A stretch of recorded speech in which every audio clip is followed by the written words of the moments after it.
Kata muhallil berasal dari kata halala yang maknanya menghalalkan. Ya. Maknanya menghalalkan di situ. Muhallil adalah bentuk isim fa'il dari halala yang maknanya menjadi sesuatu yang menghalalkan. Sehingga istilah nikah muhallil banyak digunakan di tengah masyarakat. Itu adalah nikah yang tujuannya hanya sekedar untuk menghalalkan sebuah pernikahan yang lain, di mana nikah itu sendiri hanya digunakan untuk perantara saja. Ya.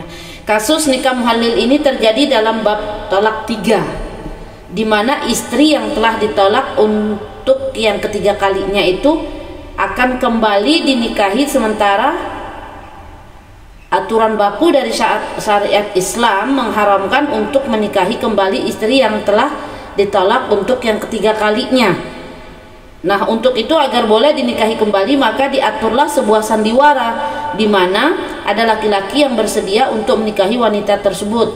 Namun perjanjian tidak boleh menggaulinya dan setelah itu diharuskan untuk menceraikannya. Seolah-olah sudah terjadi pernikahan, namun pada hakikatnya cara ini hanya merupakan siasat, alibi dan trik untuk menghalalkan apa yang telah Allah haramkan. Jadi pengertian dari muhallil ini sendiri, ya, sederhananya muhallil itu adalah laki-laki lain, ya, laki-laki yang akan menikahi mantan istri tadi yang sudah ditolak 3 itu. Karena muhallil ini terjadi dalam kasus tolak 3, ya. Dan itu muhallil itu terjadi atas sebuah perencanaan, ya. Dan ini termasuk pernikahan yang bermasalah juga ini, ya. Dalil yang mengharamkan untuk menikahi kembali istri yang telah ditolak untuk ketiga kalinya itu, ya, di sini di dalam surat Al-Baqarah, ya, ayat 230, jika si suami mentolaknya, maka perempuan itu tidak lagi halal baginya hingga dia kawin dengan suami yang lain. Kemudian jika suami yang lain itu menceraikannya, maka tidak ada dosa bagi keduanya untuk kawin kembali jika keduanya berpendapat akan menjalankan hukum-hukum Allah. Jadi maknanya di situ adalah ketika seorang suami menceraikan atau mentalak 3 istrinya, ya, lalu dia ada keinginan, ada niat untuk balik kepada suami, kepada istrinya ini yang tadi sudah ditolak 3 itu. Nah, maka boleh dia kembali. Pada hukum asalnya kan tidak boleh rujuk itu, karena itu sudah masuk tolak bain itu, ya, tidak boleh rujuk dia pada dasarnya. Tapi di dalam ayat Al-Quran ini boleh dia kembali dengan catatan si istri ini menikah lagi atau menikah dulu dengan laki-laki lain, ya. Dan kalau laki-laki barunya itu, suami barunya sudah menceraikan dia, maka baru dia boleh kembali kepada suaminya yang sudah mentolak 3 tadi. Dan itu pun tentu dengan cara yang benar, bukan dengan cara adanya muhallil yang direncanakan, karena itu adalah sebuah pernikahan yang bermasalah. Nah, di sini hukum nikah muhallil, ya, hanya digunakan sebagai alibi agar bisa kembali ke suami pertama, ya, dengan sandiwara pernikahan. Nah, maka di situ hukumnya diharamkan oleh jumhur ulama. Maka nikah muhallil, ya, seperti yang pernikahan yang direncanakan gitu, ya, adanya muhallil itu direncanakan, maksudnya itu hanya digunakan sebagai alibi saja agar bisa kembali ke suami pertama dengan sandiwara pernikahan. Maka metode inilah yang diharamkan oleh jumhur ulama. Nah, dasar pengharaman, ya, adalah sabda Rasul SAW, di mana Allah Subhanahu wa taala dan Rasulullah SAW melaknat orang yang menikah dengan cara seperti itu. La'anallahul muhallilahu. Allah Allah melaknat orang yang menikah muhallil. Bila seorang laki-laki mentalak istri untuk yang 3 kalinya, maka istrinya itu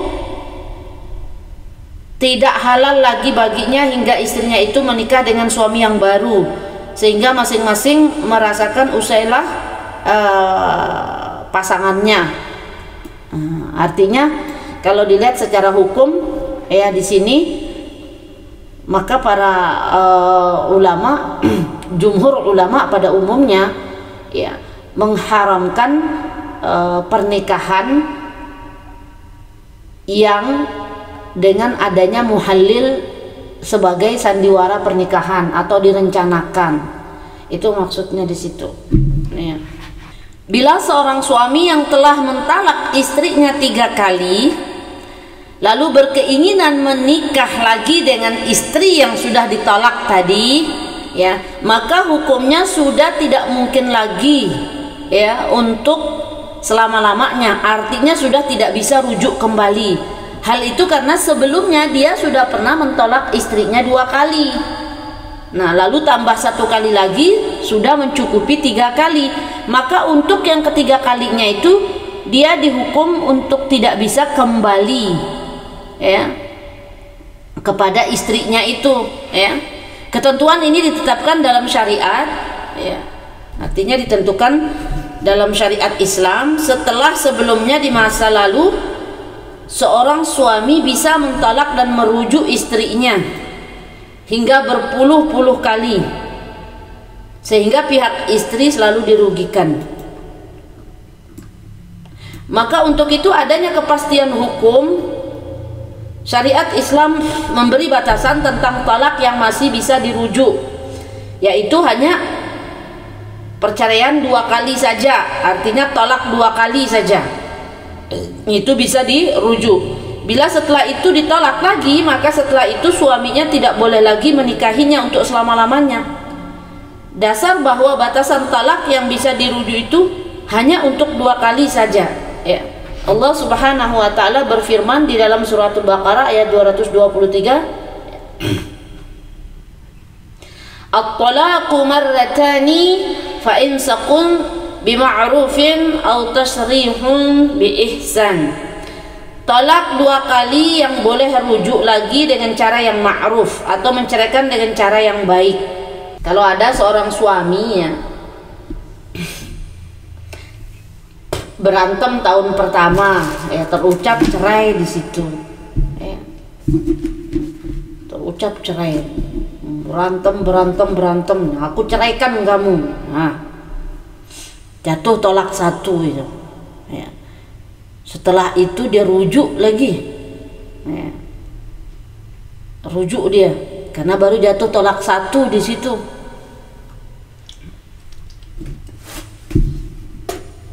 Setelah itu entah ribut apa lagi nih suami ya, ribut lagi, cerai lagi dia ya. Sudah 2 kali sudah cerai itu, rujuk lagi dia. Nah, masih bisa itu, tapi itu slotnya sudah habis, nggak bisa lagi ya. Maka kalau lagi sekali dia mengucap itu, entah tahun keberapa, tahun kapan, bulan kapan, hari kapan, terucap lagi dia ya, maka itulah yang dimaksud di sini ya, dalam ayat tadi.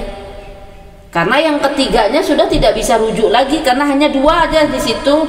At-talaqu marratani ya. Tolak 2 kali boleh rujuk, itu maksudnya di situ. Kalau sudah ketiga sudah nggak bisa rujuk dia. Menikah muhallil ini memang pernikahan yang bermasalah karena rata-rata yang menikah muhallil ini pasti penuh dengan sandiwara. Dibayarlah laki-laki itu, disewalah laki-laki itu biar mau dia nikahkan istrinya itu, biar mau dinikahi istrinya itu. Tujuan apa dia? Untuk menggugurkan talak 3 tadi. Inilah yang dimaksud dalam pembahasan ini ya, bentuk pernikahan yang bermasalah. Dan jumhur ulama itu ya, sepakat bahwa itu haram hukumnya, karena itu sebuah sandiwara, bukan semata-mata pure ingin menikahi dengan tujuan yang semestinya dalam pernikahan gitu ya. Nah maka kalau ada suami sekarang udah 2 kali, berarti harus dihitung itu. Kalau suaminya lupa atau dia pura-pura lupa, istrinya harus ingat.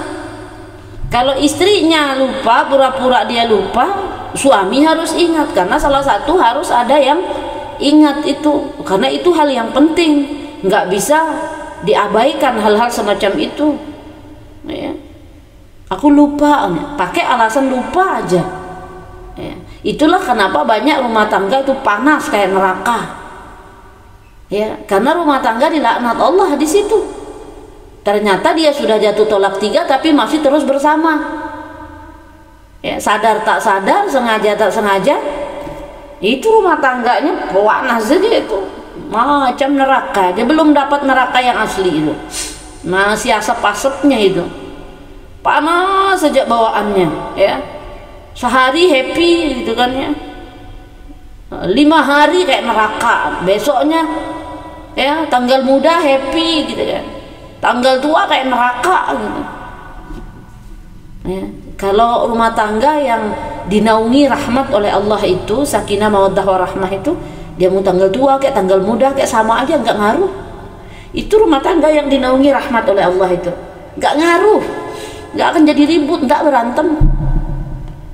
Coba kalau rumah tangga yang jauh dari naungan itu, sakinah mawaddah warahmah itu, ada aja masalah ya, masalah kecil aja jadi gede masalahnya, hanya urusan apa kayak gitu ya, besar jadi masalahnya. Tapi kalau rumah tangga yang dinaungi sakinah mawaddah warahmah itu besar masalah mereka, suami sakit, anak sakit, istri sakit ya, tapi tetap anteng aja, aman aja rumah tangganya, nyaman aja. Itu rumah tangga dalam naungan itu, naungan rahmat Allah itu ya. Kadang-kadang kan ada rumah tangga tuh yang mikirnya begini, apalah masalah rumah tanggaku ini ya, ada aja masalah ya, padahal keuangan terjamin, suami selalu ada, anak-anak pada sehat-sehat semua, tapi suasana dalam rumah tangganya itu panas saja. Panasnya gimana? Bukan suasana panas macam kena api, bukan, tapi gimana ya menjelaskannya ya, karena rumah tangga yang nggak dapat naungan sakinah mawaddah warahmah tadi. Kenapa dia nggak dapat naungan itu? Karena ada yang salah dalam rumah tangganya. Apa yang salah dalam rumah tangganya? Satu di antaranya adalah inilah yang kita bahas ini. Ada pasangan yang sudah terjadi talak 3, sadar tak sadar di situ ya, tahu tak tahu di situ, pura-pura tak tahu, sadar tak sadar, pura-pura tak sadar bahwa dia sudah jatuh talak 3. Maka berketerusan menjalani rumah tangga dalam kemurkaan Allah, karena dia berzina terus di situ ya. Paling rendah itu ya, dia berzina, dia berkhalwat terus karena di satu rumah di situ ya kan, saling ya seenggaknya ketemu berdua, ada bertegur sapa di situ ya. Mungkin karena sudah terlalu sering berantem, sering ribut gitu ya, ya jadi dia ya mungkin untuk hubungan suami istri sudah tidak lagi gitu kan ya, sudah tak diberi kenikmatan oleh Allah ke arah sana gitu. Kenapa ya? Karena ya itu rumah tangga dalam masalah itu ya. Maka harus hati-hati ya, ketika ribut dengan suami, ketika ada masalah dalam rumah tangga itu, pasangan itu tidak boleh pura-pura tidak tahu apa yang terjadi ya. Kapan suami menjatuhkan talak, kapan suami ngomong cerai, baik secara sharih maupun secara kinayah, itu harus diingat, bila perlu dicatat, tembok segede-gede gaban tulis bila perlu ya kan, karena itu untuk menjaga keabsahan rumah tangga kita ya. Namanya hukum itu tidak ada istilah pura-pura tidak tahu ya. Kalau betul-betul memang tidak tahu, yaitu lain masalah. Tapi kebanyakan sekarang rumah tangga itu pura-pura tidak tahu bahwa sudah ditalak oleh suaminya, pura-pura tidak tahu, pura-pura tidak mendengar, padahal suaminya mengucapkan aku ceraikan kamu, keluar kamu dari rumah ini. Nah kalau sekedar dia ngomong keluar kamu dari rumah ini, ya tapi niatnya cuma kesel doang, ya bukan niatnya menceraikan, kagak ada masalah. Ya. Nah jadi itulah ya, suami istri itu perlu saling jujur dalam hal ini. Memang berat, tapi meninggalkan sesuatu yang Allah tidak sukai itu, ya nanti Allah ganti dengan sesuatu yang jauh lebih baik. Ya, memang mungkin banyak sekarang ini orang ya itu dalam rumah tangganya, ya pura-pura nggak tahu aja, ya, pura-pura nggak sadar aja bahwa sudah jatuh talak 3 gitu. Yang penting tetap bersama dengan suami. Oh ini bahaya ini. Makanya jangan salahkan ya. Tidak akan pernah ditemukan kenyamanan dalam rumah tangga itu. Pasti akan merasakan hawa yang tidak enak dalam rumah tangga. Entah masalah dengan anak, entah masalah dengan laki, entah masalah dengan pihak ketiga, ada aja masalah itu. Karena memang rumah tangga yang sudah tidak diridhai Allah itu. Ya, baik, kita lanjutkan ke bagian D. Ketentuan yang menghalalkan, ya, agar bisa kembali lagi, ya. Allah Subhanahu wa Ta'ala memberikan ketentuan yang cukup berat dan nyaris hampir mustahil, walaupun bukan berarti tidak mungkin. Maksudnya tadi, kalau suami istri ini yang sudah jatuh talak 3 tadi itu, ya, hukum asalnya kan sudah tidak bisa rujuk tuh, karena sudah terkena tolak bain, ya, sudah terkena tolak 3, ya. Tapi seandainya kalau mau kembali lagi, ya, Allah Subhanahu wa Ta'ala memberikan ketentuan yang cukup berat memang, dan hampir nyaris mustahil bisa dilakukan itu. Walaupun bukan berarti tidak mungkin, ya bisa saja terjadi, ya. Karena ketentuan untuk bisa kembali lagi bagi suami yang telah menceraikan istrinya untuk yang ketiga kalinya, artinya yang sudah jatuh talak 3, tentu di sini berdasarkan firman Allah Subhanahu wa Ta'ala lagi-lagi dalam suratul Baqarah ayat 230 itu. Ya, jika suami mentolaknya, maka perempuan itu tidak lagi halal baginya, ya, sampai si mantan istrinya yang ditolak 3 itu kawin lagi dengan laki-laki lain, ya.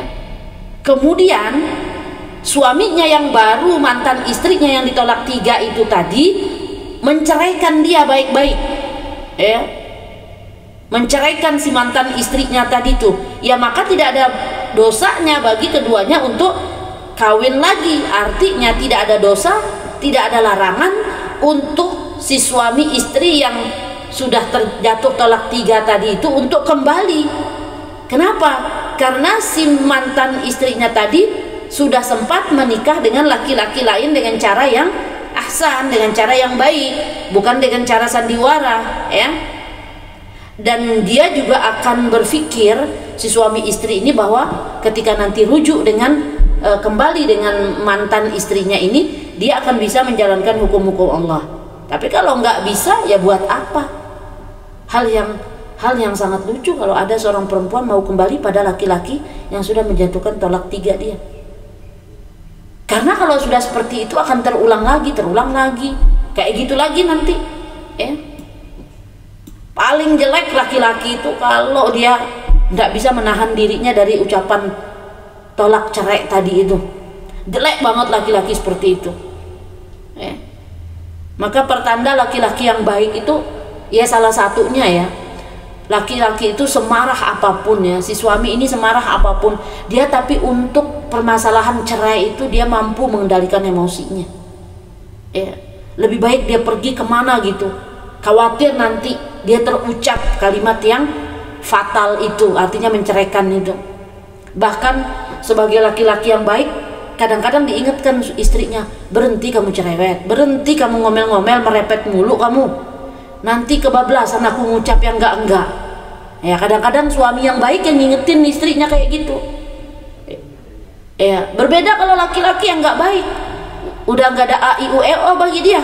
Begitu dia emosi memuncak, ya keluar aja kamu, aku ceraikan kamu, cerai aja kita, aku ceraikan kamu, aku talak kamu. Itu parah laki-laki kalau sudah seperti itu. Ya, karena dia tidak bisa memanage, dia tidak bisa mengelola emosinya. Seemosi-emosi laki-laki, ya, sebagaimanapun kerasnya emosinya laki-laki itu, Laki-laki yang baik itu dia pasti akan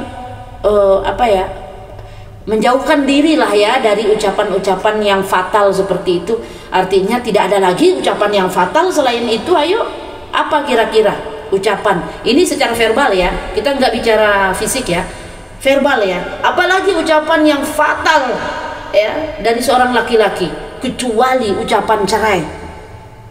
Kalau misalnya laki ini hanya sekedar bukan sekedar ya, artinya mungkin dia kebablasan, dia mungkin marah besar kepada istrinya.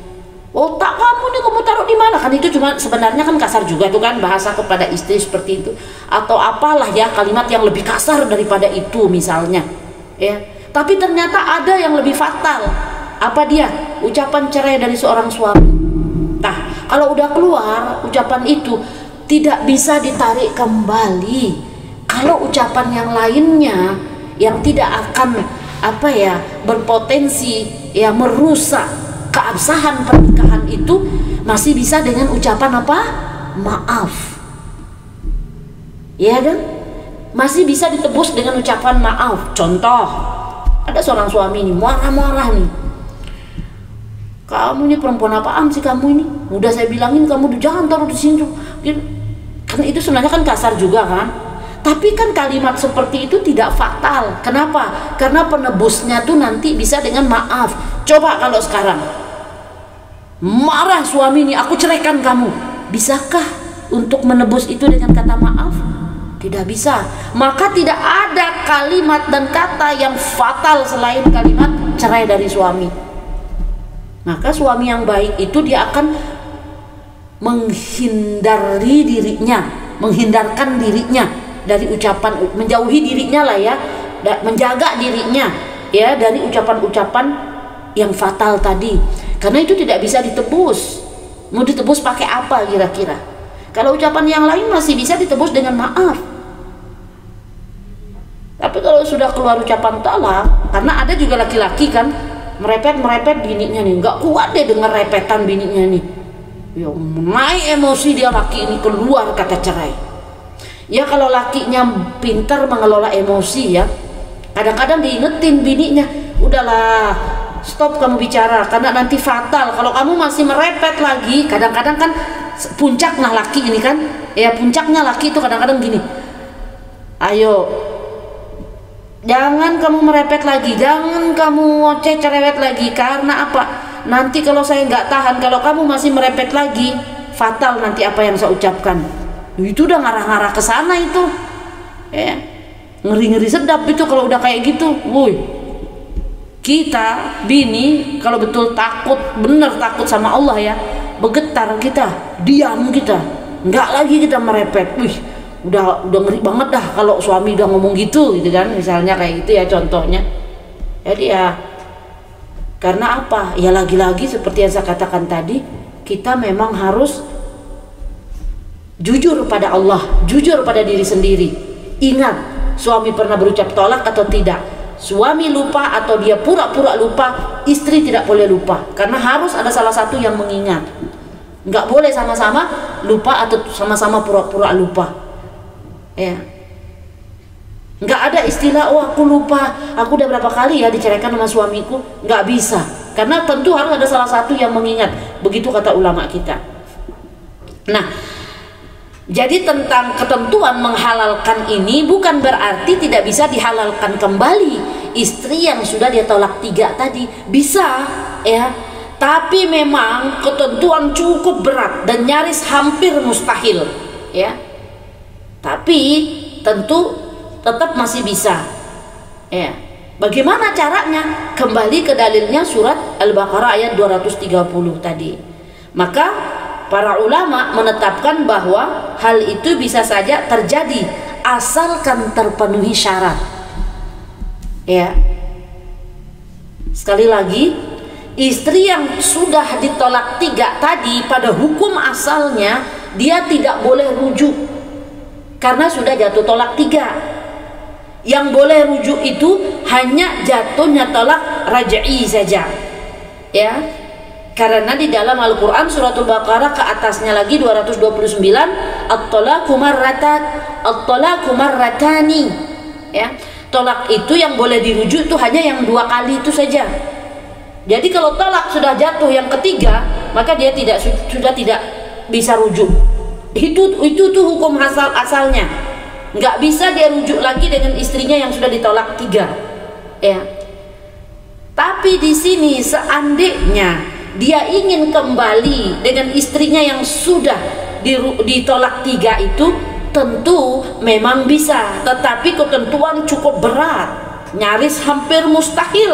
Walaupun bukan berarti tidak mungkin, segalanya bisa terjadi dengan syarat dan ketentuan.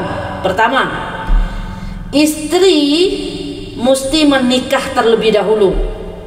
Allah Subhanahu wa taala harus mengharuskan ya mantan istri tadi yang sudah ditolak 3 itu menikah sekali lagi, menikah dengan laki-laki lain, ya. Bukan dari pihak suami yang menikah, tapi istri, ya. Suami tidak perlu menikah terlebih dahulu. Ini hanya istri saja, ya. Karena tidak harus cerai pun seorang laki-laki dihalalkan untuk menikah sekali lagi dengan wanita lain, ya. Bahkan sekaligus bisa sampai 4 kalau untuk laki-laki, ya. Nah, jadi itu syarat pertamanya. Kalau ingin kembali dengan istri yang sudah ditolak 3 tadi, ya, si mantan istri itu harus menikah dengan laki-laki lain dengan cara yang ahsan, bukan dengan cara sandiwara atau perencanaan. Karena kalau sampai terjadi pernikahan kedua kalinya si perempuan yang ditolak 3 tadi dengan penuh sandiwara atau perencanaan, maka itu adalah pernikahan yang bermasalah. Namanya muhallil, menikah muhallil namanya. Yang kedua, syaratnya pernikahan itu harus sah, ya. Pernikahan itu tidak boleh merupakan hanya sebuah dagelan sandiwara, di mana suami dan istri seolah-olah duduk bersanding di pelaminan, tapi pada hakikatnya mereka tidak merasa menjadi suami istri, ya. Maka pernikahan itu harus memenuhi semua persyaratan, rukun nikah, syarat nikah, ya. Harus ada wali yang sah, yaitu ayah kandung dari istri. Juga harus ada ijab kabul antara ayah kandung yang menjadi wali, ya, dengan suami barunya itu, dengan akad yang diterima secara syariah Islam. Dan tentu saja ada syarat pernikahan itu harus disaksikan oleh sejumlah umat Islam yang memenuhi syarat, yaitu muslim, akil balik, laki-laki adil. Setidak-tidaknya minimal ada 2 orang yang menjadi saksinya. Artinya penuhi rukun nikahnya di situ, dan tentunya harus ada mahar dan mas kawin sebagai syarat menurut sebagian ulama, ya, atau menjadi rukun, ya, bagi ulama yang lain, ya. Nah, yang ketiga, syaratnya suami barunya harus sudah baligh. Dalam syariat Islam, sebuah pernikahan atau akad nikah memang sah bila dilakukan oleh mereka yang sudah mumayyiz tapi belum balik. Namun dalam kasus ini para ulama, khususnya mazhab Maliki, mensyaratkan bahwa yang menjadi suami baru haruslah seorang laki-laki yang sudah balik secara biologis. Sedangkan dalam ulama mazhab Hambali mensyaratkan suaminya yang baru itu minimal berusia 12 tahun. Karena laki-laki yang belum balik atau belum berusia 12 tahun belum memungkinkan untuk melakukan jima menurut madhab Hambali, sehingga tujuan utama dari pernikahan itu tidak mungkin terjadi, ya. Jadi syarat yang ketiga itu nggak boleh dia nikahi anak kecil, ya. Harus dia, anak tersebut, anak laki-laki itu dia sudah baligh, ya. Nah, yang syarat yang keempat di situ niat untuk menikah selamanya. Kalau tidak dia niat untuk menikah selamanya, maka itulah pernikahan bermasalah, ya. Karena kan banyak terjadi tuh, ya, untuk membatalkan talak 3-nya tadi itu dia nikah ya gitu, disewa orang, bayar orang, itu nikah bermasalah, nikah muhallil namanya. Itulah yang dikatakan oleh para ulama kita haram hukumnya. Nah, syarat yang keempat itu niat untuk menikah selamanya. Baik suami atau istri yang menikah itu tidak boleh di dalam hatinya berniat untuk menikah sementara, Sebab menikah dengan niat talak telah diharamkan oleh banyak ulama, ya, seperti yang kita bahas sebelumnya. Apalagi bila sejak awal sudah ada perjanjian atau persyaratan bahwa usia pernikahan itu hanya akan berlangsung beberapa waktu saja, maka pernikahan yang seperti itu dianggap tidak sah. Ujung-ujung nanti masuk nikah mut'ah jadinya, ya, nikah kontrak. Kalaupun pernikahan seperti itu nekat untuk tetap dilaksanakan, maka secara hukum syariah pernikahan seperti itu tidak bisa menghalalkan si istri untuk kembali kepada suami sebelumnya. Ya, maksudnya begini. Kalau dia rencana tuh cari laki akong-akong gitu kan ya, apa itu yang sering para ulama kita bahas tuh, Cina buto ya, Cina buto katanya. Dia bayarlah akong-akong yang udah nggak bisa, ya udah nggak bisa napas itu. Kalau udah bisa napas mati orang umi. Iya, bahasanya begitulah ya, akong-akong yang sudah yang ngos-ngos gitu kan ya, bahasanya ya.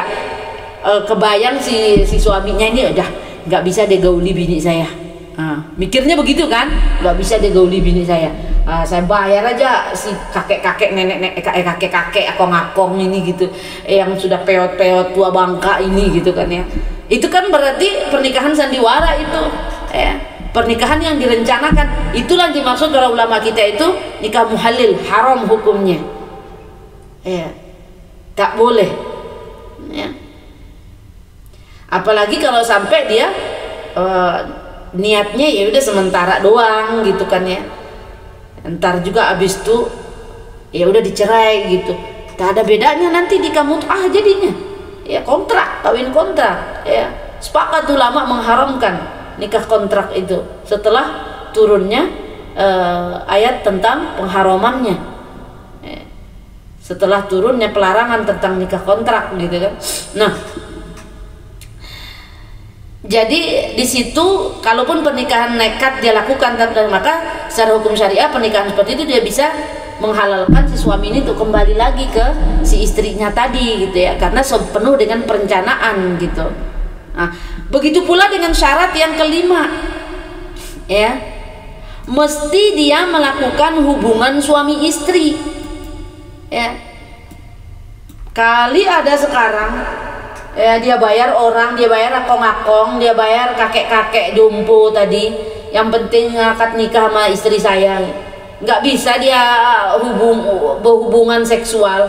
Kayak mana hubungan seksualnya itu sudah nggak bisa bergerak gitu kan ya, maka itu tak sah, karena dia tidak didukhul, karena dia tidak digauli, ya.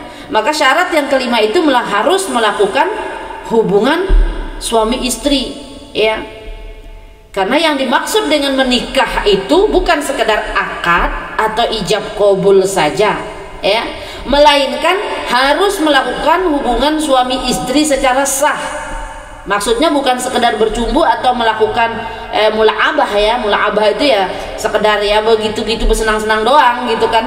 Namun para ulama mensyaratkan harus terjadi dukhul, mohon maaf, masuknya kemaluan suami ke dalam kemaluan istri hingga lenyap hasyafahnya itu, ya. Hasyafahnya itu mohon maaf ujung kemaluan harus sampai masuk, ya, bukan sekedar ngintip-ngintip, ya. Jumhur ulama sepakat bila suami istri itu melakukan jima yang tidak sampai masuk hasyafah suami tadi ke dalam kemaluan si istri, maka belum dianggap jima, ya. Misalnya suami memasukkan kemaluannya ke dalam, mohon maaf, ke dubur istrinya, maka itu belum sah. Selain haram itu hukumnya karena salah tempat, dan itu juga tidak dianggap jima karena bukan tempat semestinya, ya. Hal itu karena Rasulullah SAW berkata kepada istri Rifa'ah, ya, yang ingin kembali kepadanya padahal telah ditolak 3 oleh suaminya nih, ya. Maka apakah kamu mau kembali kepada Rifa'ah? Kata Rasulullah SAW bertanya pada sahabat nih, tidak boleh, sehingga kamu merasa usailah, ya, suami barumu, ya, merasakan usailah suami barumu, dan suami barumu itu juga merasakan usailah terhadap dirimu dalam hadis riwayat Bukhari. Nah, Makna usailah itu yaitu secara fisik terjadi masuknya, mohon maaf, kemaluan suami ke dalam kemaluan istri, ya. Jima atau hubungan seksual itu harus terjadi karena itu syaratnya, ya.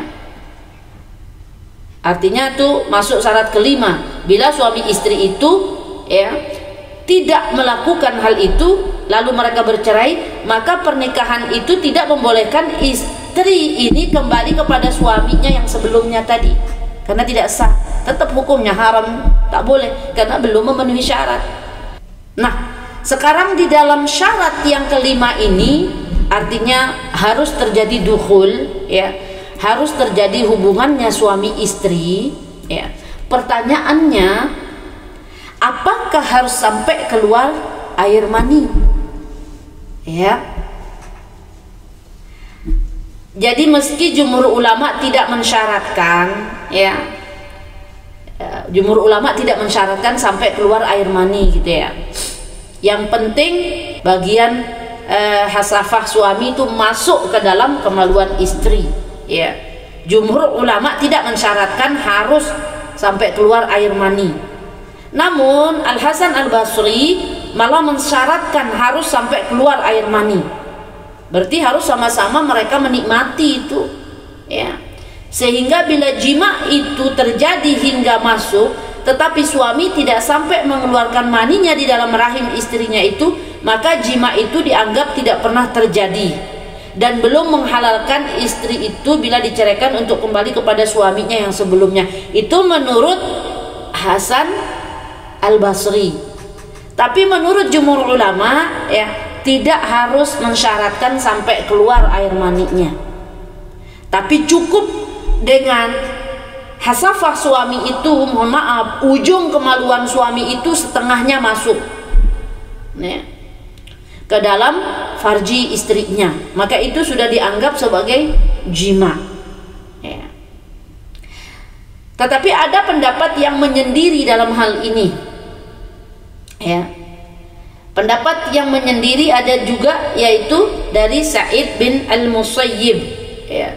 Beliau berpendirian sesuai dengan lafaz zahir dari ayat Al-Quran, ya, yaitu cukup sekedar terjadi pernikahan, ya, dan tidak harus sampai terjadi hubungan suami istri. Ini menyendiri nih, ya. Dan ini pendapat ya memang tidak dipakai karena pendapat menyendiri, ya, karena pendapat dari jumhur ulama itu, ya, harus sampai terjadi hubungan suami istri karena itu syaratnya. Pendapat beliau ini tidak diterima oleh mayoritas ulama karena menyendiri, ya, pun bertentangan dengan sunnah nabawiyah yang sahih karena Al-Quran tidak berdiri sendiri namun dikuatkan dengan sunnah, dan mengingkari sunnah hukumnya sama dengan mengingkari Al-Quran, ya. Jadi syarat yang kelima ini memang ya cukup berat. Mungkin berat bagi siapa? Ya berat bagi si mantan suaminya yang mentolak 3 dia tadi, ya, itu resiko, ya, jadi laki. Lagian juga ini perempuan kalau sudah cerai, kalau sudah lepas dari laki yang mentolak 3 dia lalu dapat menikah dengan laki-laki lain, ya, belum tentu dia mau dia bercerai dari laki barunya, ya, dia akan kesenangan dengan laki barunya gitu kan, ya. Jadi sekarang ya resiko jadi laki-laki yang menceraikan istrinya, bahkan menjatuhkan tolak 3 seperti itu. Lagian juga Pak istri kan kalau dia cerdas kan pasti mikir ngapain balik laki menceraikan sampai 3 kali kayak gini gitu, ya. Ya kalaupun ada yang mau balik ya itu hak masing-masingnya. Dan itu pun di dalam suratul Baqarah itu, ya, ayat 230 itu, ya, kalau memang mampu menjalankan hukum Allah lagi, ya, maka tidak masalah bagi dia kalau dia kembali, tapi tentu dengan syarat yang begitu berat, ya, dan agak mustahil untuk bisa dilaksanakan karena harus melalui beberapa syarat. Dia selesaikan 7 syarat itu baru dia bisa kembali kepada mantan istrinya yang sudah ditolak 3 tadi.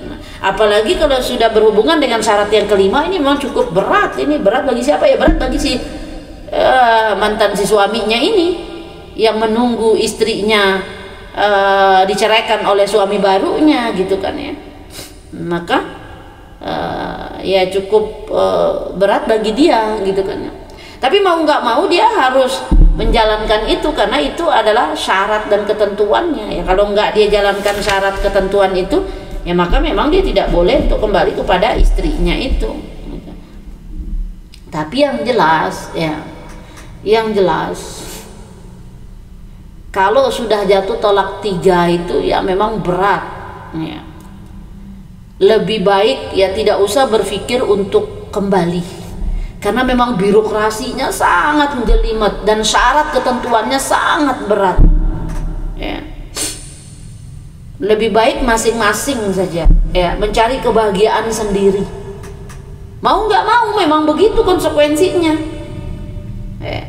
Itu resiko itu karena sudah diberikan ketentuan aturan oleh Allah Subhanahu wa taala, tapi dia tidak mau mengindahkan itu aturan itu, dia langgar. Kenapa dia langgar? Karena dia tidak bisa mengelola emosinya sebagai laki-laki. Nah kalau perempuan sekarang mau jungkir balik, dia kejang-kejang, tantrum, dia aku ceraikan kamu bang, nggak mau aku bersamamu hidup lagi berumah tangga denganmu bang, cerai aku bang, aku ceraikan kamu bang. Bayangkan itu, kagak ada ngaruh apa-apa karena perempuan yang ngomong. Coba kalau laki ngomong macam nih, mau dia bercanda kah, mau dia serius, lebih serius ya, bercanda kah, berat itu nggak bisa. Bagaimana Umi kalau misalnya main sinetron yang harus ada dia mengucapkan aku ceraikan kamu, ya kan dia nggak ngomong sama bininya. Misalnya ada sinetron kan, nah ini korban sinetron lagi nih ya. Ada sinetron misalnya yang mengharuskan dia berperang gitu kan ya, nanti di adegan ini, di scene ini kamu nanti ada marah ya, ada marah ya, bilang sama istrimu aku ceraikan kamu ya, itu kan ceraikannya kemana? Itu lawan mainnya bukan bininya. Maksud saya suami bercanda ataupun dia marah aku ceraikan kamu, misal macam nih kan, macam saya ngomong, saya ngomong sama laki saya, bang aku ceraikan kamu bang, nggak mau aku hidup sama kamu bang, nggak ngaruh, nggak ada sesuatu yang fatal, konsekuensinya nggak ada, karena yang ngomong nih perempuan. Coba kalau laki yang ngomong kayak tadi, maka itulah pentingnya laki punya ilmu. Selain dia punya ilmu, dia harus mengelola emosinya ya. Daripada nanti dia ngomong salah ngomong, daripada nanti keceplosan salah ceplos, lebih baik dia kabur. Maka itulah Rasulullah SAW katakan, kalau laki marah falyakhruj, disuruhnya pergi laki itu kalau marah keluar. Perempuan kalau marah falyaskut, disuruhnya kita diem. Tapi kan tidak semua perempuan bisa diam, merepet aja kita ya kan. Nah sebagai laki-laki yang punya ilmu, nih laki baik nih, dek berhenti kau merepet, nanti salah ucap aku ini berat nanti ini. Itu laki baik itu mau ngingetin. Nggak laki tak baik, merepet bininya pop. Lakinya nyaut, ku ceraikan kamu katanya. Astagfirullahaladzim. Abis itu dia nyesel. Kenapa nyesel? Itu yang ketiga kalinya cerainya itu. Tak bisa lah lagi balik sama bininya. Gigit jari dah kamu jadi laki. Sama aja suami istri, sama-sama kena juga ya, gara-gara punya laki kayak gitu ya, tiba-tiba nyablak aja cerai gitu kan ya, sama aja ada perempuan. Punya perempuan, punya bini merepet mulu, kagak ada kerja lain ya, merepet aja kerjanya. Nah ya udah, jadi itu konsekuensinya. Dan itu tidak boleh lupa, tidak boleh pura-pura lupa, tidak boleh pura-pura lupa ingatan lagi. Aku lupa tuh berapa kali aku dicerai sama suami. Bahaya itu. Apalagi sudah pura-pura lupa lagi. Patutlah pula rumah tangga tuh panas saja dari pagi sampai malam, walaupun AC nyala. Udah sekian PK di kamar, harusnya adem, panas saja bawaannya dalam rumah tangganya. Kenapa? Karena Allah murka saat itu. Ada sesuatu yang salah dalam rumah tangganya. Apa dia? Itu tadi sudah jatuh tolak 3, masih satu rumah. mengerikan. Baik, selanjutnya syarat yang keenam, jima yang halal. Syarat jima yang halal ini dikemukakan oleh mazhab Maliki dan Hambali. Maksud jima yang halal di sini adalah jima yang tidak dilarang untuk dikerjakan. Ya, misalnya di saat suci dari haid. Ya. Bila seorang suami menyetubuhi istrinya pada saat haid, maka persetubuhan itu adalah persetubuhan yang dilarang dalam syariat Islam. Ya. Seperti yang termaktub di dalam suratul Baqarah ayat 222. Wa yas'alunaka 'anil mahid qul huwa adzan fa'tazilun nisa fil mahid wa la taqrabuhunna hatta yatahurna fa idza tatahharna fa'tuhunna min haitsu amarakumullahu innallaha yuhibbut tawwabin wa yuhibbul mutatahhirin. Ya. Maka mesti jima yang halal. Artinya menyetubuhi istrinya di tempat yang sudah ditentukan dan di waktu yang sudah ditetapkan.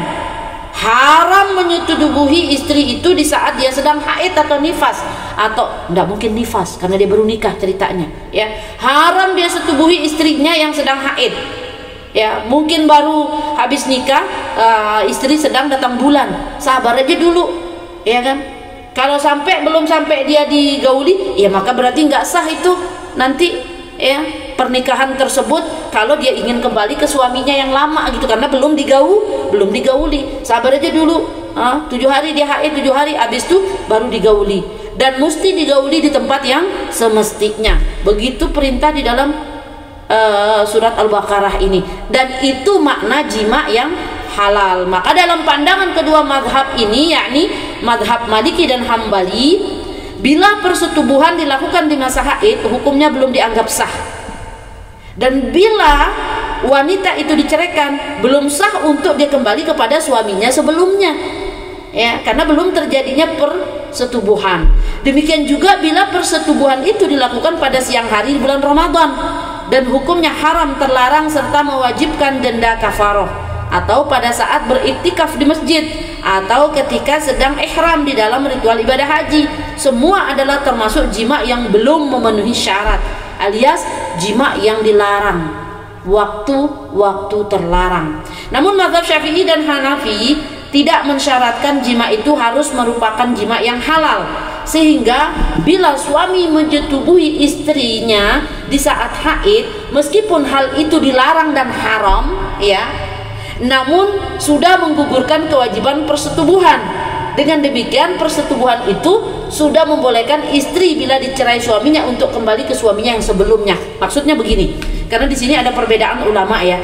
Kalau di dalam mazhab Maliki dan Hambali, ya, dia belum sah itu, ya.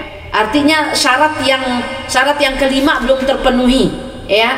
Melakukan hubungan seksual, kan, kalau syarat yang kelima belum terpenuhi itu menurut madhab Maliki dan Hambali, ya. Karena apa? Karena dia jima istrinya saat waktu terlarang. Tetapi menurut madhab Syafi'i dan Hanafi, terlepas daripada itu adalah waktu terlarang, maka dia tetap berdosa, ya, dan dihukumi dia berdosa karena hukumnya haram itu. Tapi kalau urusan dengan pernikahannya sudah dianggap sah, walau dia menjima istrinya di saat sedang datang bulan. Paham nggak? Dia jima istrinya saat datang bulan, berarti dia sudah melakukan syarat yang kelima tadi, melakukan hubungan seksual. Tetapi pada dasarnya dia melakukan itu kena denda kafarah, atau dia dikenai hukuman berdosa karena dia jima istrinya saat waktu yang diharamkan, dia sedang haid. Tetapi urusan sudah sah pernikahan itu atau sudah sah syaratnya dalam pernikahannya yang termasuk dalam syarat yang kelima itu sudah dianggap sah itu karena dia sudah menjima.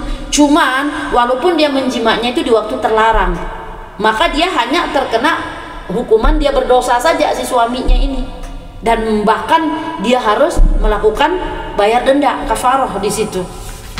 Nah, itu maksudnya di situ, karena ada perbedaan di situ. Syarat yang terakhir, Syarat yang terakhir ini adalah masa iddah. Seandainya suatu ketika tanpa direncanakan, tanpa diniatkan, juga bukan merupakan syarat perjanjian sejak awal, pasangan itu berpisah, terjadilah perceraian, ya. Karena kalau direncanakan kan berarti itu tidak sah. Ini tidak direncanakan. Tidak direncanakan tapi harus memenuhi syarat. Syaratnya itu ada 7 dan ini yang terakhir, ya. Seandainya suatu ketika tanpa direncanakan, tanpa diniatkan, juga bukan merupakan syarat perjanjian sejak awal, pasangan itu berpisah, artinya bercerai mereka, maka istri harus menjalani masa iddah dulu, baru dia boleh nikah kembali kepada suaminya, mantan suaminya yang tolak 3 dia dulu tuh. Nah, masa iddah seorang wanita yang dicerai oleh suaminya adalah 3 kali masa quru, ya, sesuai dengan firman Allah Subhanahu wa taala di dalam Al-Qur'an suratul Baqarah 228, ya. Wal mutalaqqatu yatarabbasna bi anfusihinna thalathata quru. Wanita yang ditolak hendaklah menahan diri atau menunggu atau disebut dengan iddah selama 3 masa quru. Nah, lama masa quru ini ada 2 pendapat. Pendapat pertama masa suci dari haid, pendapat kedua masa haid.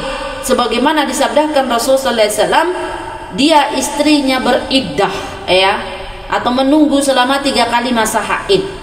Hadis riwayat Ibnu Majah, ya. Demikian pula sabda Rasul sallallahu alaihi wasallam yang lainnya, dia menunggu selama hari-hari qurunya. Hadis riwayat Abu Daud dan An-Nasa'i. Artinya sama saja, ya, walaupun beda, ya. Bagaimana maksudnya Umi sama saja walaupun beda? Maksudnya begini, ya. Pendapat pertama mengatakan 3 kali masa haid, ya. Tapi pendapat kedua mengatakan 3 kali masa suci, ya. Jika seseorang mengalami 3 kali masa suci, berarti dia juga mengalami masa haid, ya. Jika seseorang mengalami masa haid, berarti dia juga mengalami 3 kali masa suci. Jika seseorang mengalami 3 kali masa suci, berarti dia mengalami 3 kali masa haid. Itulah saya bilang tadi beda tapi sama sebenarnya. Nah, kira-kira begitu maksudnya, ya. Nah, jadi kalau kesimpulannya, kalau seorang suami yang sudah mentolak istrinya tadi, mentolak 3 istrinya tadi, ya, pada hukum asalnya tidak bisa kembali lagi, alias tidak bisa rujuk kembali. Tetapi kalau ingin dia kembali kepada mantan istrinya yang ditolak 3 tadi pun sebenarnya bisa, sesuai dengan firman Allah Subhanahu wa taala dalam suratul Baqarah 230 itu. Tapi dengan cara dan birokrasi yang sangat menjelimet, dan tentunya harus memenuhi syarat, ya. 7 syarat yang harus dia lewati, serta pernikahan itu tidak boleh direncanakan, tidak boleh bersandiwara. Kira-kira begitu, ya, tentang nikah muhallil ini, ya. Karena ini termasuk nikah yang bermasalah. Alhamdulillah, 1 bab habis. Kira-kira ada yang mau bertanya?